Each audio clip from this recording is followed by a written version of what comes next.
Welcome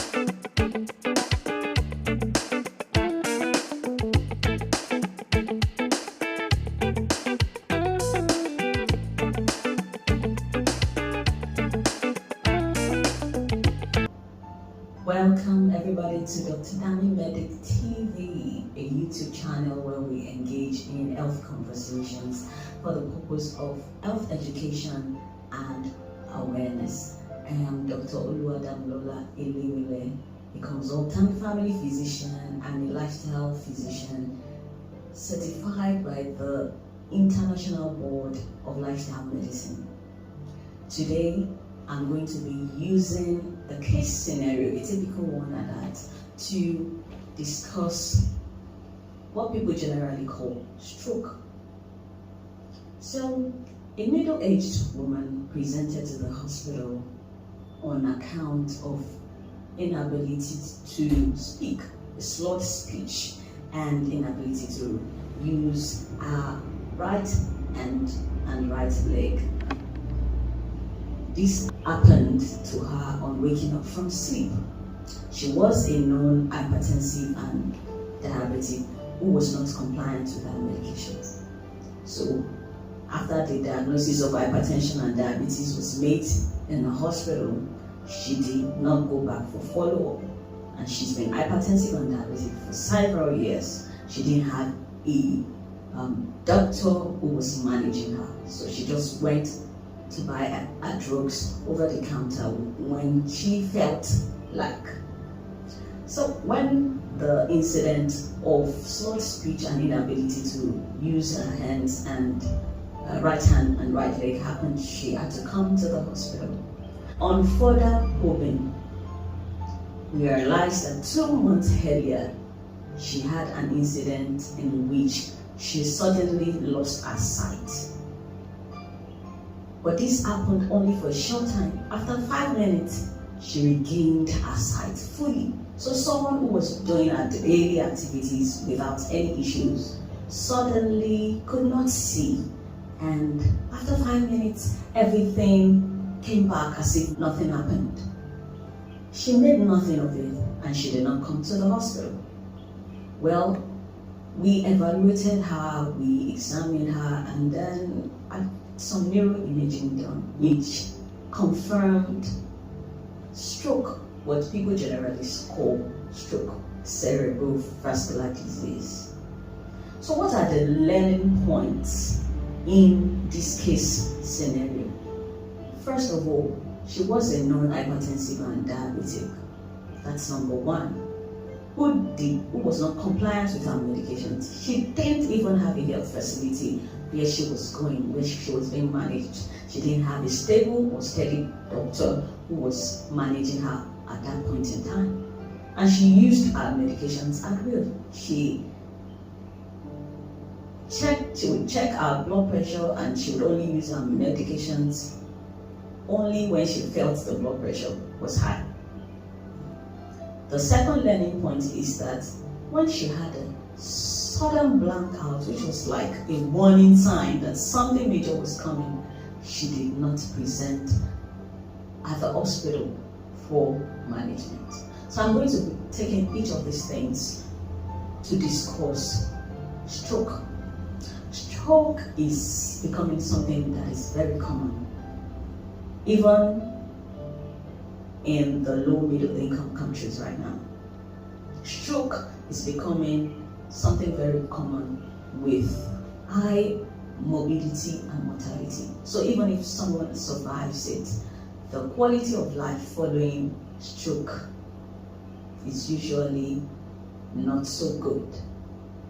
So for her, she had major risk factors for stroke. In this case, hypertension and diabetes. The risk factors for strokes can be modifiable and non-modifiable, and the commonest risk factors for stroke are hypertension, diabetes, abnormal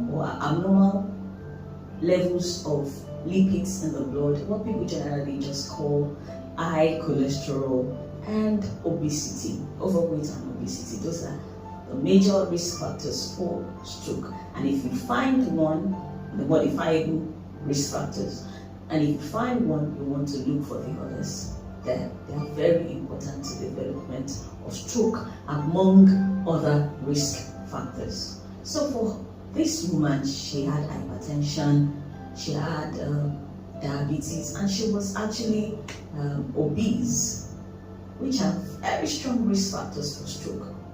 And she didn't have anybody who was managing her. She had no steady doctor who was managing her. She was practically managing herself. She was treating herself. She was not compliant with her medications. We don't want to have these risk factors in the first place. And there are things that can be done vis-a-vis lifestyle approaches to preventing these risk factors. Your diet, level of physical activity, avoidance of harmful substances like cigarettes, smoking, alcohol, stress management, positive psychology, and a restorative sleep can help to prevent even the development of hypertension, diabetes, obesity, dyslipidemia in the first place. If someone has one of these things, or someone has hypertension, then we must look for the other things. Or someone is obese or overweight, then the other things must be looked for. Someone has diabetes, these other things must be looked for. In this woman, she had hypertension, she had diabetes, and she was obese. That already is a major risk factor for the development of stroke. So peradventure someone already has hypertension or diabetes, and you're started on medications, you should use your medications, and you should be compliant or adherent.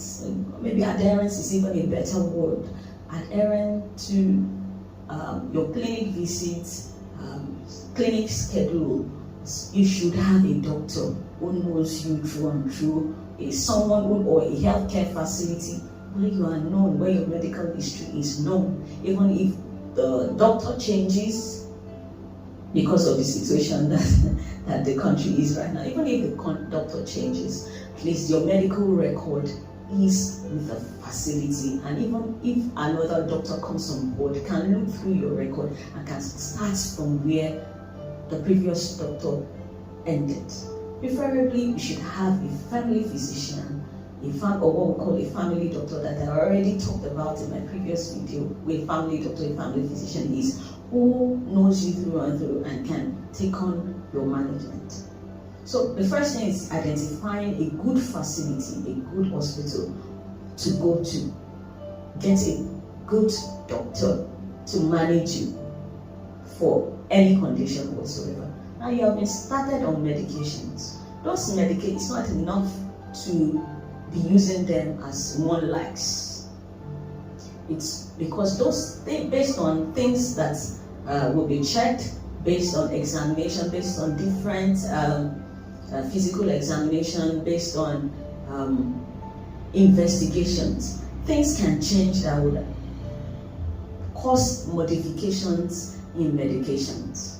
So for this woman, it was important that she had someone who was managing her, who knew her, and was able to control her blood pressure, who was able to control the diabetes, and also help with weight management. That's fundamental to the prevention of stroke in the first place. Okay, that brings me to the second learning point. 2 months prior to the presentation, she had a sudden loss of sight, which resolved spontaneously. She regained her vision without any deficits. That was also a strong warning sign that something major was coming. We call it transient ischemic attack. Usually you have something similar to stroke. It may not even be sudden loss of vision. It may be a behavioral change. It may be a sudden loss of function of a particular limb. It may be anything. It's just like a stroke, but it resolves spontaneously. It's called a transient ischemic attack. So at that point in time, when she developed a sudden loss of vision that she regained after 5 minutes, she should have come to the hospital at that point. Now, why should she have come to the hospital? At that point in time, if she saw a good doctor at that point in time, she would have been, other questions would have been asked around her control of, around the risk factors for stroke, among other things. Her blood pressure would have been checked, her blood sugar would have been checked, other investigations would have been checked. In fact, at that point, you might want to do a neuroimaging at that time, maybe a cranial CT scan might have been done, or an MRI, because sometimes things can appear like a stroke and it's not stroke. We call them stroke-like symptoms, or things that are, there may be a space-occupying lesion, there may be something in the brain that is occupying a space in the brain that is presenting like a stroke. So a neuroimaging might have been, would have been done. A neuroimaging would have been done at that point in time. Also, you might also want to, because the brain is the control center for different parts of the body. So the sight, our sight, the movement, how we feel things, they are centers in the brain that control those functions. And the brain receives its nutrition, its oxygen, its blood supply via pipes that run in the brain. So when there's a blockage of those pipes, the parts of the brain that performs a particular function will be affected. So let's say you run a pipe in your house and the pipe that gets to the kitchen gets blocked. That means you won't get water in your kitchen. So it's the same way. So there's a part of the brain, for this woman, there's a part of the brain that controls the right side of the body. The pipe gets blocked, and then that means the function of that part of the function of the side corresponding to the part of the brain controlled is affected. Now, there may be certain instances where it could be that the pipe bursts. We call those type of strokes hemorrhagic stroke. So we can have a blockage of pipe or a burst of pipe. They are different. They are strokes, but the approach to their management will be different. So it was important at that point in time also to evaluate, do neuroimaging. In some instances, you may even want to look at the pipes. There are imaging techniques that can be done to look at the blood supply to the brain to see where the actual blockage is. We call such investigations angiography. That will align the blood supply to the brain, and then you can identify particularly what parts of the brain is blocked. If she came at that time, we would have wanted to check the heart function. Okay, there are some investigations to check the heart function because she's a non-hypertensive diabetic overweight. There may be something going on with the heart. And in some instances, there may be what we call a clot in the heart that may be shedding small clots to the brain that could have caused the blockage in the brain blood supply. We would have checked our kidneys, we would have checked. So at that point, if she came, even when she had hypertension and diabetes without the TIA, particularly specifically amaurosis focus at that time, we would have done what we call a risk assessment and stratification. Risk for stroke. So someone has hypertension, someone has diabetes, someone has dyslipidemia, someone is overweight, obese. We want to say, oh, okay, this is your cardiovascular risk. This is your risk for developing stroke. This is your risk for developing a renal disease. So it's at that point if we do all these things so that we can prevent them. Also, at that point, if she had come to the hospital when she had the loss of sight, which she regained, would have, among other things, also placed her on stroke prevention medications. Would have done that, would have ensured that her blood sugar was controlled, which would have ensured that her blood pressure was controlled. But unfortunately, that was not done until a full-blown stroke ensued. Also, I would like to emphasize at this point the importance of lifestyle-related factors. Many of these diseases are lifestyle-related. I mentioned that the risk factors for stroke, they can be modifiable, non-modifiable. Risk factors for hypertension, diabetes, all those things themselves. We can have risk factors that are modifiable, non-modifiable. You have control over the things that you eat. You have control over your level of physical activity. You have control to a large extent on sleep. You have control over your exposure to harmful substances. You have control over how to manage your stress levels that can lead to some of these chronic diseases. So the lifestyle-related factors are very important in this case. I want to highlight the learning points again. The first thing is not to have the risk factors for stroke. First of all, hypertension, diabetes, dyslipidemia, which means abnormal cholesterol, abnormal fat levels, and overweight, obesity. And these things can be prevented using lifestyle modification. These things can be dealt with. Let's say someone already has one of these risk factors.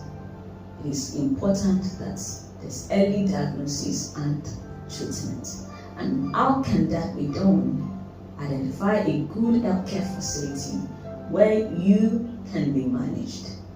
Have a doctor who knows you through and through, who can manage you properly, preferably a family physician who is able to care for you, who is able to be comprehensive about your care, who is able to coordinate your care, because you may need to be reviewed by other people, other specialties, other specialists like an endocrinologist, a doctor who specializes in the care of diabetes and other endocrine disorders, or a neurologist, a doctor who specializes in the care of stroke and other neurological disorders, or a cardiologist, a doctor who specializes in the management of heart conditions. So a family physician will be at the center point, can consult with other specialists on your behalf. He can even refer you, do a two-way referral for you. The family physician refers you to those other specialties, and they refer you back so that your care can be coordinated. Then it is very important to present at the hospital in time so that those investigations I mentioned earlier can be done, assessments can be done. So let's say there are telltale signs for the development of stroke. It's important to present at the hospital in time so that appropriate assessments can be made, investigations can be done, and so that stroke can be prevented, thereby lifestyle modification with medications that can prevent stroke and other complications. Also, people who have developed stroke should also present to the hospital in time. So for this woman, when she had the slurred speech and was not able to move her upper limb, right upper limb and lower limb, they presented immediately to the hospital and we sprung into action. It's also not too late at that point, although things could have been prevented, but it's happened, The next thing is to go to the hospital. So go to the hospital in time, because at that point, based on the timing, things can also be done to prevent morbidity or mortality, depending on the time at presentation. Because it's a ticking time, so to say, whether that place in the brain, that's the blood supply has been shut off, whether it will be salvageable or not will be dependent on the time of presentation. Alright, I hope we have learned one or two things here. Prevention is always better than cure. For people who have suffered stroke, some may regain their full functionality, some may just remain the same, and some may become worse. And this is typically what we see on a day-to-day basis. This case scenario is not specific to somebody, but this is usually what we see generally on a day-to-day basis. On a final note, some people may say, how do I go for preventive healthcare services, or even go to the hospital for healthcare when I do not have the financial means to do so? The way out of this is health insurance, because it helps you to remove the financial burden of having to pay out of pocket at every time you go to the hospital. I know that our healthcare financing has challenges, but in order to achieve universal healthcare coverage, health insurance is the way out. Alright, till next time, this is Dr. Dami Med TV. Please click like, share, subscribe, click on that notification bell so that you'll be informed when I drop new videos. If you found this informative, educative, please share this video. I would so much appreciate it. Thank you. Bye. Till next week.